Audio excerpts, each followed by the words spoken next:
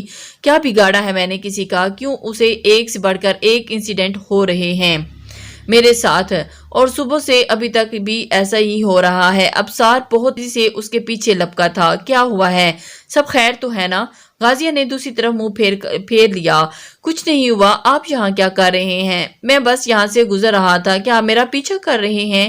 نہیں، صبح بھی آپ موجود تھے اس روڈ پہ، اور ابھی بھی میری یونیورسٹی کے پاس ہی اس کے موجود کوئی پرابلم ہے کیا؟ ابصار عالم اس سے پوچھنے لگا۔ نہیں، کوئی پرابلم نہیں۔ مجھے ہمایوں سر سے کام تھا، تمہیں یوں سڑک پہ چلتے ہوئے دیکھا تو ادھر ہی آ گیا۔ کیا تمہیں برا لگ رہا ہے؟ نہیں، مجھے سمجھ میں نہیں آ رہا، میرا دماغ الجھا ہوا ہے۔ پلیز آپ مجھے اکیلا چھوڑ دیں۔ اس روڈ پہ اکیلا چھوڑ دوں؟ چلو تم گھر چلے جاؤ۔ گھر کال کیوں نہیں کی؟ ڈرائیور کو کیوں نہیں آیا لینے تمہیں؟ میرے خدایا، وہ الٹے قدموں واپس بھاگی۔ کیا ہوا بتاؤ تو بھی؟ کچھ ہوا؟ اس کے ساتھ تیز چلنے لگا۔ کیا ہوا کیا ہے؟ بتاؤ تو صحیح۔ خان بابا فرنٹ گیٹ پر میرا ویٹ کر رہے ہوں گے، اور میں پیچھے، اور مجھے وہاں موجود نہ پا کر پاپا کو کال کر دیں گے۔ آرام سے چلو اور خان بابا کو کال کر لو۔ ہاں، شکریہ آپ کا، صبح کے لیے اور ابھی کے لیے بھی۔ وہ ذرا رکی تھی، اور میں اکیلے رہنا چاہتی ہوں ابھی، پلیز آپ مجھے اکیلے چھوڑ دیں۔ یہ لو رومال، آنکھیں صاف کر لو، تمہیں ایسے خان بابا دیکھ کر سوال کریں گے۔ وہ ایک دم سے اس نے اپنا جیب سے رومال نکال کر اس کو دے دیا۔ اور ٹھیک ہے، میں فرنٹ والے گیٹ تک چلتا ہوں، میری بھی گاڑی وہیں پارک ہے۔ وہ اس سے تھوڑے فاصلے پہ چلنے لگا تھا۔ وہ تیز چل رہی تھی تاکہ اس کے مزید آنسو ابصار عالم نہ دیکھ لے۔ وہ گاڑی میں بیٹھتے ہی آنکھیں بند کر کے ریلیکس کرنے کی کوشش کر رہی تھی خود کو، اور پھر اس کا ہاتھ دوبارہ اپنی آنکھوں تک آیا تھا، مگر وہ بھیگی سی عطر کی وہ خوشبو اسے محسوس ہونے لگی اور اس کے دل کو سکون سا بخش گئی تھی۔ اس کے ہاتھ میں موجود رومال بھی ابھی رومال سے اٹھی تھی وہ خوشبو، اور اسے دل تک لے گئی تھی۔ یہ اتفاق ہے یا ابصار عالم میرے راستے میں آنے لگا ہے؟ وہ جان بوجھ کر تو ایسا نہیں کر رہا، پتہ نہیں کیا ہو رہا ہے مجھے، میں کیوں اتنا الجھ رہی ہوں۔ ابصار عالم کی گاڑی بھی اس کے پیچھے ہی تھی، اور یہ بھی ایک اتفاق تھا کیونکہ اگلے چوک تک تو وہ اسی طرح ساتھ تھے۔ جیسے ہی چوک آیا اور وہ اپنی گاڑی ٹرن لے گیا۔ کتنا خوبصورت دل ہے اس پاگل سی لڑکی کا، کبھی چھپکلی سے ڈر جاتی ہے مگر انسانوں کے مقابلے کے وقت بھول جاتی ہے اپنا سب ڈر۔ وہ رات کتنی اندھیری سی تھی، کتنی ڈراؤنی، اور اس کے ارد گرد گولیوں کی آوازیں، بھاری بوٹوں کی آوازیں، بھاگتے ہوئے چیخو پکار، پولیس کا سائرن، اور پاشا کی کلائی پہ کاٹ کر اس نے پانی میں چھلانگ لگا دی تھی۔ پاشا تو پولیس کے ڈر سے بھاگ گیا، مگر مجھے اسے بچانا تھا۔ اس کو پانی میں کود کر چھلانگ لگا دی۔ تبھی ہی حواسوں پہ سوار ہے یہ لڑکی، اپنی عزت کو بچانے کے لیے اسے جو مناسب لگا اس نے کیا تھا، اور ایسی ہی ہونی چاہیے عورت، نڈر، جہاں صورتحال مشکل ہو چکی وہاں سے نکلنے کا بھی ہنر جانتی ہو، ایسی ہی عورت ہونی چاہیے، خود کو اس وقت اپنے حواس پر حال رکھنے کی مہارت رکھتی ہو، اور گڈ اینڈ بریو گرل۔